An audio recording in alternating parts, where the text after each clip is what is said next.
Good evening, ladies and gentlemen, and welcome to the Stephanie Stevens Show. I am Stephanie Stevens, and I will be your host for the next 35 to 45 minutes. Today on the show, we have the amazing Russell Hess, comedian, celebrity impersonator, and all-around activist. And he's going to talk to us today about the comedy world in the LGBT two-spirit pronoun community. So I want to just say welcome to the show today, Russell. How are you? I'm fine, and how are you? You I look am gorgeous. wonderful. I am wonderful. Thank you, darling. Thank you. Just I put a little something on for you. You know. I So did. I got my little new hat. I just thought, isn't it pretty? I know I love the hat. It's great. I was gonna mention that. I love it. Where did you get it? I got it at Walmart for $1.50 on the clearance. Oh, well, it's I cute. am the clearance queen. I am the queen, honey. Oh, you're just like me, honey. Every chance I live alone, so every chance I get, I shop at the dollar store or the thrift store. I have no shame. Doesn't matter how much money I make, I always never forget the Goodwill or the Salvation Army. I always seem to end up there. I have some great stuff in my place from those places, so nothing wrong with being thrifty. You know, at our age, we need to be careful with the dollars. Now, the reason I asked you on my show today is because I found your story rather interesting. When I looked around your pages, I found your life was interesting. But when you messaged me and said that you would like to talk about the certain things that I put up on the wall, and I want to focus on the comedy. Now, as you know, when did you where are you actually from? I'm actually from Columbus, Ohio. Okay. So you live in Polk County now? I live in Polk County, Florida. Okay. Well, I'm from Orlando, Florida. I just been living in Canada 30 years.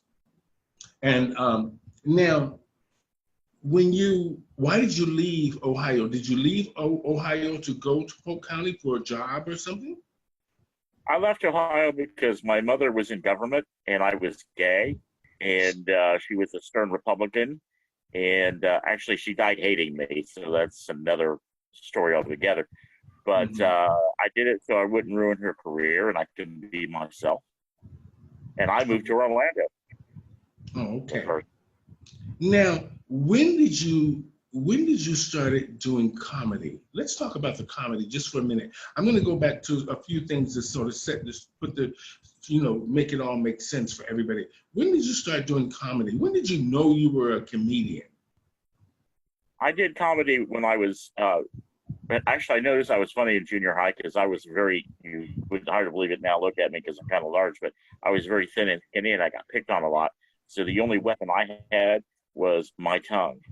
And I had a lot of quick wit and got myself out of a lot of situations.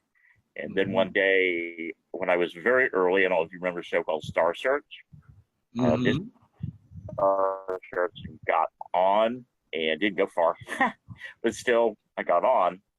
And, it kind of went from there because once you've been on TV, you get into clubs and things. But, well, actually, I was of age because back in the day, you could be 18 and be in the bar.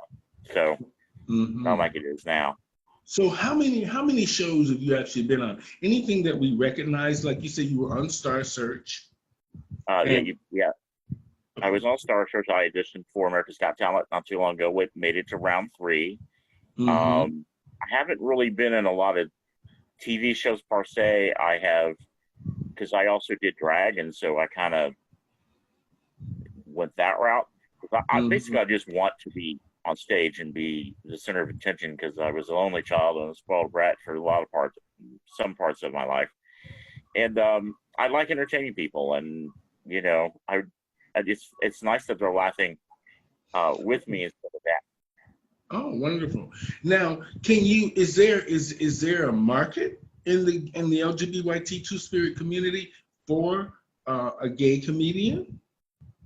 Um, there is a lot of gay comedians here in Florida, Hmm. um, and a lot of gay friendly comedians here in Florida. Um, I've met quite a few, and there's actually a a gay comedy thing that was in Orlando that was on Mills Avenue. I forget the name. Mm-mm. Well, the only place I know in Florida that has shows is the Parliament House in Southern Nights. Yeah, okay. This was just like a regular nightclub that, lately the nightclubs are kind of fluid here in Florida. So there's straight clubs that and restaurants that do, and Hamburger Mary's are kind of starting now, I think, that do have gay nights and things. Mm-hmm. I have never had any problem really too much in a straight bar or like nasty comic. Mm-hmm. Talk about, and we all know what it is. It starts with a D. We won't go any further, but we know that's what it is. And I tried to do it clean. I did it. I took some time off because I had a drinking problem. Okay. So that, and so when I got back in it, though, in a 12-step program, I became chairman of the board, and I created this show, the talent show, so to speak, to raise money. And I went back and did stand up for the first time in like 25 years and got a standing ovation. And I'm like, I could do this again. And so I had some time in between things. Mm-hmm. You get older, you get wiser, Mm-hmm. So how are you doing with AA now? How are you doing with that? Excuse me? How are you doing with AA now? I am out of AA. Okay. I have got one person that has learned that they can drink sociably. Mm-hmm. I went through therapy and found out really why I was drinking. And once that got sick, I don't tempt it, but I will maybe have 4 drinks a month. Mm-hmm. Wonderful. Well, in the entertainment field, and mainly in the Lgbytqia community, we do everything, we celebrate everything with drinking, and sometimes drinking too much and partying a little bit too much, but it's okay. It's great that you went and got help, and things are good. Now, so are you working now, doing comedy anywhere?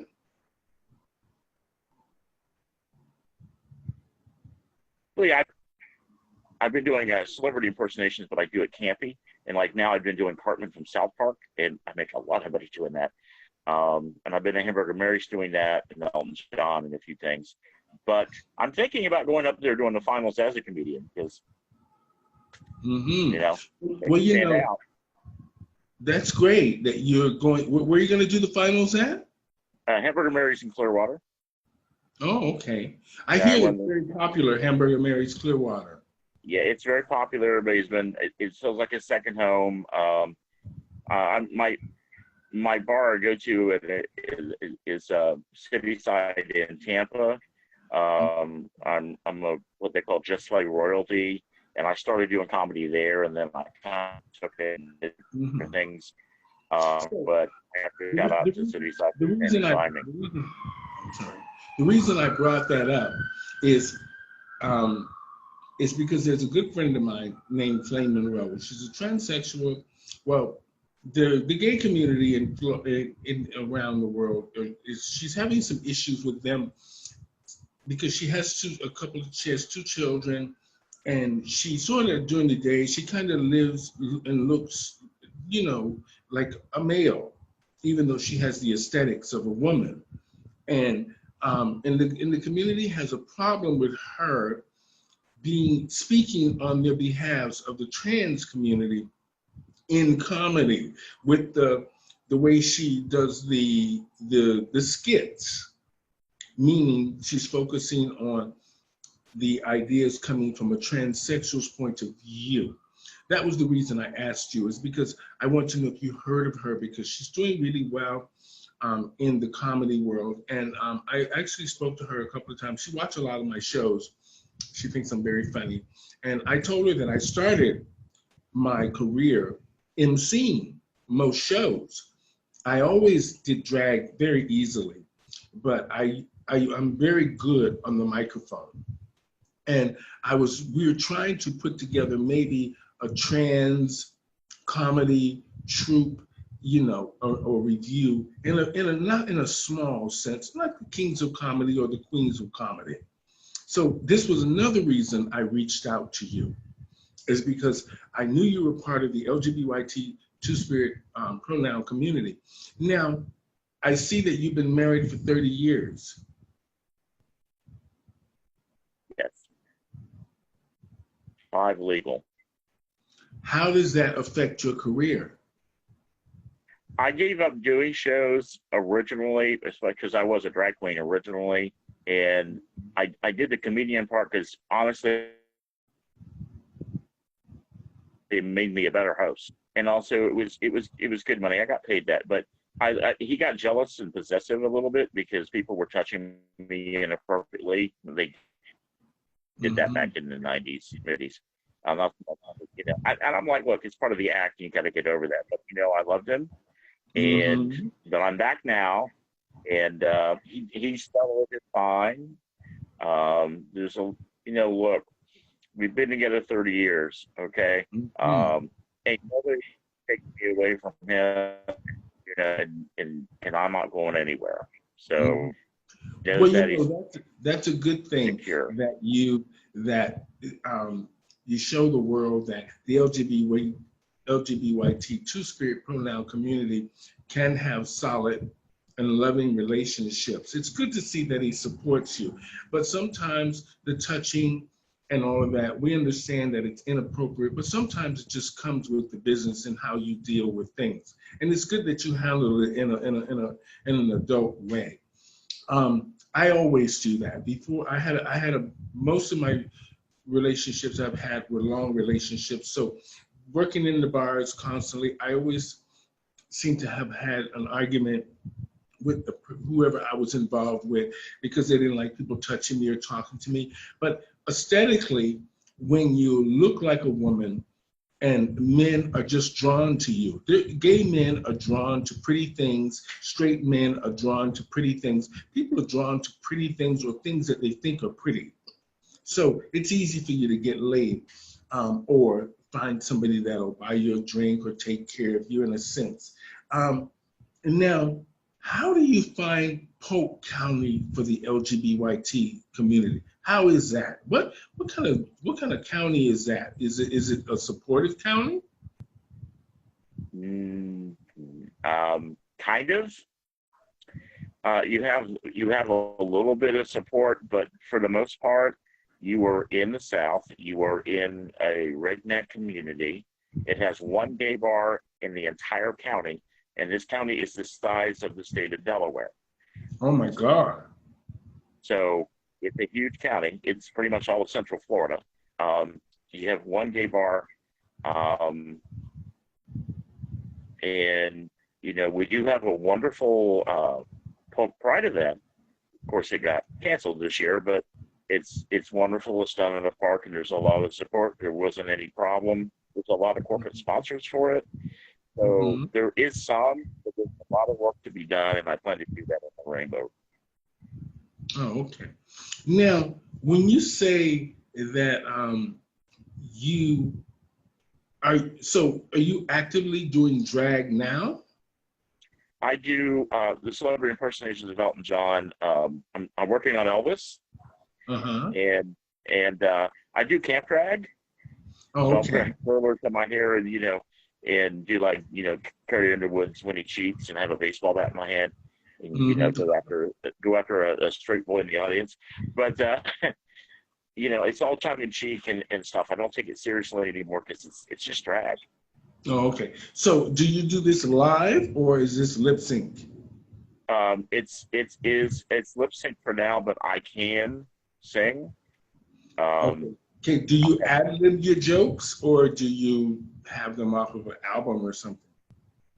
It depends. A lot of times I do. What I like to do first is I go in before the show, and I talk to the people in the audience and find out what kind of audience I have. So I have some kind of preparedness to go. I even do that when I do a drag show.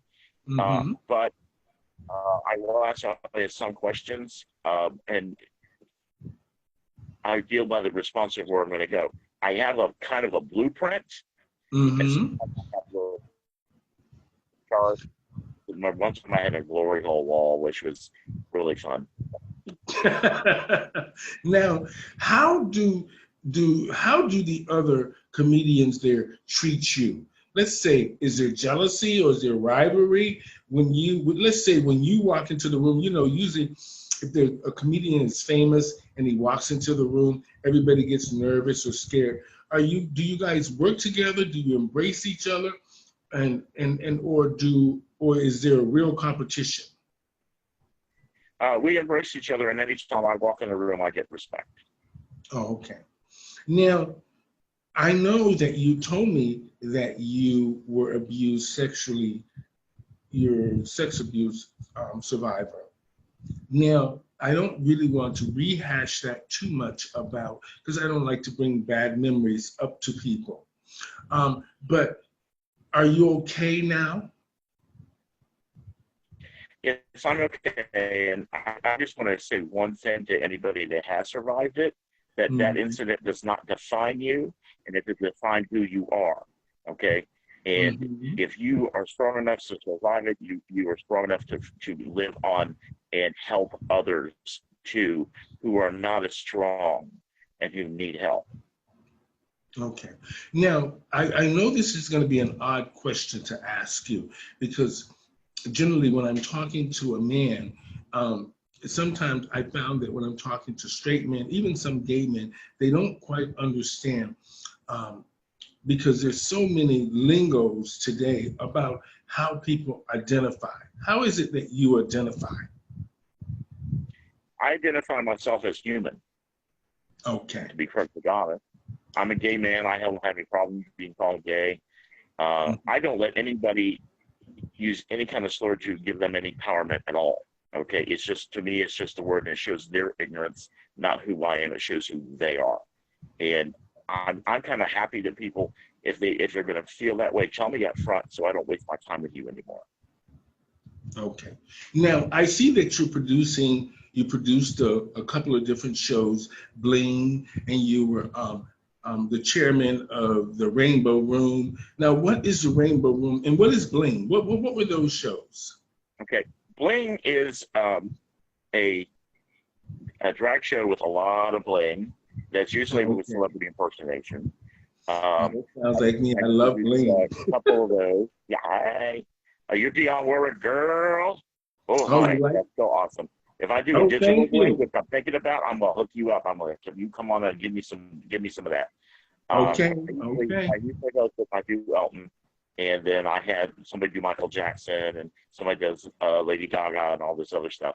And I hosted my own benefit for Mr. Paul Pride as a Bling show, and I did something called Pridesgiving, which we did for the Rainbow Room, which is a nonprofit that helps the LGBT community here in Polk County that gets overlooked, like the homeless youth and the older generation that tends to get overlooked and swept under the rug. And so we're here to help them out and make sure that they have food, they have things that they do need, health care.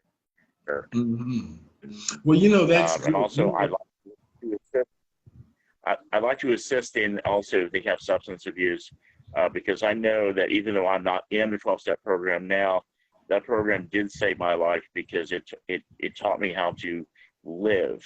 And I don't need to be drunk or stoned. I never really had a problem with drugs. I don't need to be drunk all the time now to be happy. As a matter of fact, I prefer to go on stage sober because I know I'm like, especially when I go in a competition, because I'm going, you know what, I beat you and I did it sober. And that's a big deal for me. I did it sober. Now, sometimes I'll have a shot of Southern Comfort right before I get out if I'm really nervous, but I'm not that nervous anymore. I'm not that nervous. I developed people follow me to Clearwater. I just got a gig in Ocala. People are going to follow me there. So not only can I entertain people, but the club owners, I'm bringing you people that are buying your drinks and your food. So, that makes me more marketable. And I'm branching out of my comfort zone a little bit now. So, who knows what I'm going to create next. Well, it's like I said, it's great that sometimes it took me a long time not to shop until I fall out. And then my parents, before they died, I missed them. They said, you got to have some balance so when you get a little bit older, you have some money left for your old age and your security. But like compulsion and addictions. I had an addiction to shopping. I have an entire extra room full of nothing but drag. You can't even get in there. And stuff I don't need, I will never need, but I always feel that I need it. And I can't stay out of the stores. So, but I've now learned to put the brakes on. I don't need 5 weeks at a time. 2 weeks is enough. Unless you're going out of business or something. But it's great that you understood the addiction issue with the alcohol. And a lot of us entertainers have that issue. And it was great. Sometimes we need a little drink or we need a little something to take the edge off, because it's hard to go on the stage every night, night after night, just sober, trying to warm up and get the crowd going. And sometimes you need things to just take a little bit of the edge off. And I'm not here to validate drugs or alcohol, but sometimes we need those things to get on the stage. Mm-hmm. And it was great to see that you had some control and were able to get on the stage and win sober. That's a great thing. And I'm gonna be honest, Russell, I really don't drink very much. I've never done drugs in my life, and I've never smoked in my life. So these are just things that don't interest me. And I am glad I met you, because I'm going to look at some of your stuff, and I think that we could work well together. Now, where do you see, we're in this pandemic now, and there's no money. So what do you think? What do you think is going to happen? Do you think we're going to go back to work? Do you think things are going to get better? Because the bar scene is where we work. I mean, we do festivals and conventions and all these different kinds of things. What's the next place you think we should be looking for work? There's a lot of bars here in Florida that are just getting their food license so they can be open. I don't see, I'm going to say this, I don't see why a little independent bar can't be open, but Chili's can and serve liquor. I do not see the reasoning for that or the rationality behind that. I'm not going to say that it's fair to say this all happened around Pride Week, but maybe. I'm just there. I see that we will probably, I mean, in Hamburger America, we have to wear a face mask, a clear face mask. It's cumbersome. I have worked it into the act though, because we always the creative one. I'm a person that I don't bitch, I don't moan. I look for solutions, and I work with that, because you need to have the positivity. We will be going back to normal, or a new normal. I think at this point, they'll probably just reopen everything and be required to wear a mask. I hope I'm not seeing the bars open before the year. Oh, okay. I hope it happens, because we got a lot of holidays coming up.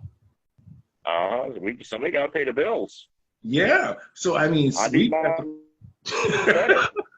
we got to open these businesses back up. I don't have to do too much, but I do have to work. You know what I mean? To do a little bit. I mean, I have to do a little something. I don't have to worry about, the roof over my head, thank God. But I need to, have money for other things. And being, it's this, I feel so sorry for the girls who really rely on just drag or being an entertainer for their livelihood. It's a scary time. And mainly those dollars that we would be getting during the show, those tips, that is grocery money for some of us, and and light bill money, and phone bill money. That must be really hurting the girls real bad. So I hope they figure this coronavirus out. I really do believe we should have a vaccine, because I think if we go into the winter months, we're going to have a real problem. Yeah, I just say too, though, that I'm really grateful for the digital shows I've been doing. I actually did a show for Wisconsin. It is not only on their digital show, they put me on their screen. Oh. With my and stuff. So this may be a way to do it. some people think you're good maybe to do you know what, you're working, get your name out there. I'll be honest with you, I've had more booking offerings in the last 4 months than I normally get, because I'm differently. I start looking at punks and kind of got away because of that. It's such a cool place, you know? But you know what? I'll get it again. Because what I have to say, my advice is you just ask. Don't make them come to you, because you know what? They're busy trying to run a business. You show them what you can do. You send them videos of you. This is how, you know, so it's you do things, handle yourself, and for God's sake, please keep.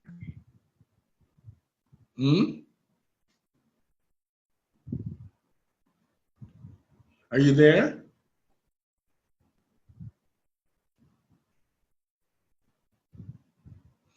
Well, today I am talking to Mr. Russell Hess. He's a comic and a comedian from Polk County, Florida. I'm here. And can you hear me? I think it was a solar flare. Yeah, can you hear me? I can hear you. Oh. I can't see you, but I can hear you.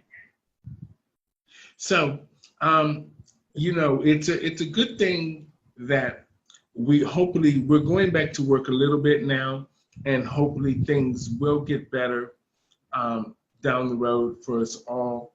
And you know, I'm glad that you've overcome a lot of the things that you have overcome, and you're making it work. I love the idea of the virtual shows. But you know, I hope the girls have learned so much from the beginning of doing the virtual shows until now, because I just find that if you do drag in your living room, it just looks kind of silly, mainly if Facebook mutes your music. But for some reason, they seem to have come to some kind of an understanding to where they let some of the song play and then they mute it. So, which is, I guess, is in all fairness, because the artists deserve to be paid for their work, just like we deserve to be paid for our work. Now, what do you think of the virtual shows? Have you seen any really good ones? The 50s Digital Days, I'm biased, and it's a very good show.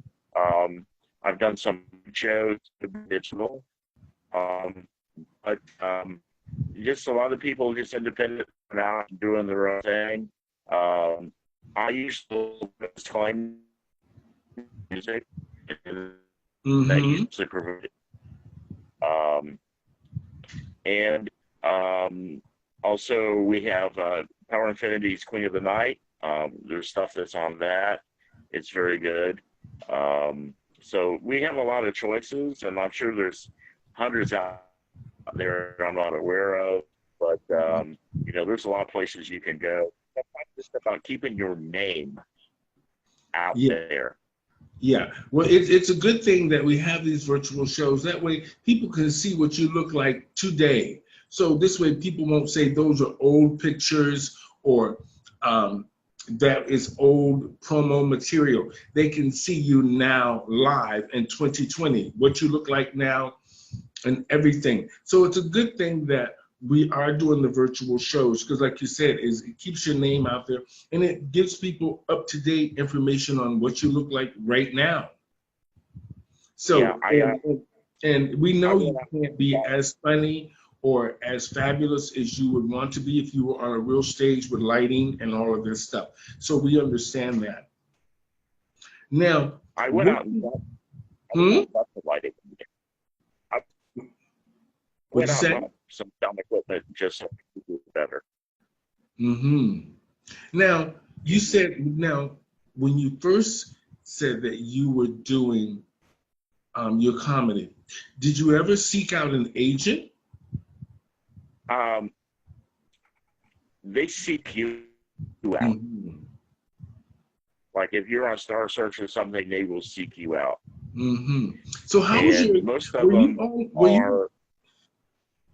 Were you with Star Search? Were you with Ed McMahon? With a man, yeah.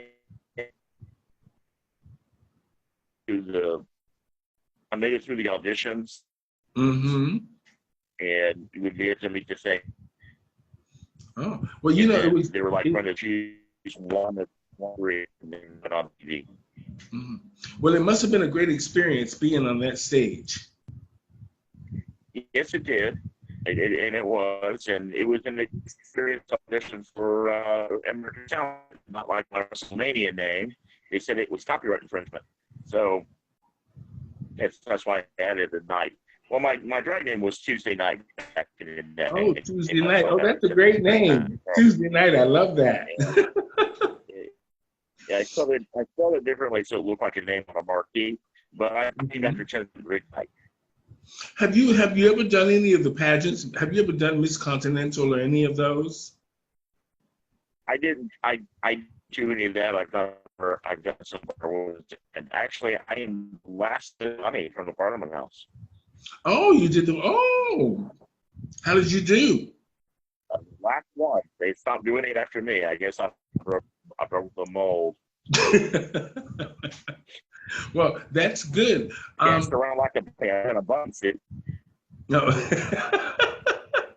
Now, I know Darcel Stevens and Giselle Barbie Royale, and I used to know. I don't know if you ever went to the Parliament House back in the days. I mean, I don't look it, but I'm 60 years old, and I've been doing drag 31 years. And I was back in the days before I came to Canada. I used to hang out with Miss P, Von Gretchen, Letitia Chevron. Who's the other one? There's so many from the Parliament House that I used to hang out with. Who? Lori Del Mar, Rusty Fawcett. Oh, Lori Del Mar. Oh my God, Lori Del Mar. Oh my God. Well, she was the first host before Miss P, right? Yeah. And then of course they had Von Gretchen there, and they had the one that had the wooden leg, Apple Love. You remember her? Apple Love. I think that's when I kind of moved to Polk County. Because I lived in room 118 at the Parliament House for years. Oh, really? Did you know what's his name? The comedian from the Parliament House, Chris Cross. Yes, I know Chris Cross. Chris Cross gave me my first break. Oh. I was I was a little petite little thing, and actually they put me in a talent show, and a couple of lesbians saw me and decided to sponsor me, and took me to Lily Rubin and bought me an evening gown. I was like, hi, I was there. I love Chris Cross. I love her. I love Rusty Fawcett. And the drag mom was Geraldine Jones. Oh, okay. Willie Tillman. Now, I used to live next door to me. Oh, really? I used to hang out so much at the Parliament House. My parents we had a big house in Winter Park, and I used to, and then we got another house in Pine Hills, so I was close. I wasn't too far, a few miles, 10, 12 miles. I think I was from the Parliament House, and I used to go all the time, and I used to hang out sometimes in that back bar there, that country and western little thing they had there, where it was so back in there. With furs. Oh. Oh, back then I was something else, and I wasn't thinking about being a woman at the time. But the Parliament House brings back great memories, mainly by the pool and that little patio they have in the back of the Parliament House, where everybody smokes and hangs out back there. Yeah. By the piano bar, that door you go through into the outside where everybody smokes. Yeah. Well, it used to be there years ago. And I remember all those, Parliament House was great for that. And the Orange Grove where everybody parked all their cars. Yeah. Yeah, I think about all that all the time and how great those days were. Russell, it was great talking to you, and you shed a lot of light on our lives, and hopefully we will get to work together and do something down there in Florida or wherever. And because there's not much happening up here in Toronto, because even the entire entertainment, all the theaters are closed, all the dancers are out, everything's out of work here. And plus our gay community has depleted. It's just gone to like 2 bars or 3 bars. So, and they're right next to each other. So, and now they're getting ready to put condos in one of the most popular bars spots. So we really don't have much of anything going on in Toronto anymore. So I'm looking to be traveling when all of this pandemic is over, or when the restrictions are lifted. So hopefully we will get to work together, Mr. Russell. Oh, I love it. I even have something like, if you can do Tina Turner, I can be Elton John, and we can do The Bitches Back. Oh yes, we could carry on. And I can't stop thinking about the name Tuesday Night. I love that drag name, Tuesday Night. That's amazing. It is. Well, it's just that drink out at the apartment house. You remember that? Yes. Everybody got drunk. $2, I was drunk. I lived there. So I didn't have to worry about driving home. And let me tell you something, though. I never left that bar alone. I'm just saying.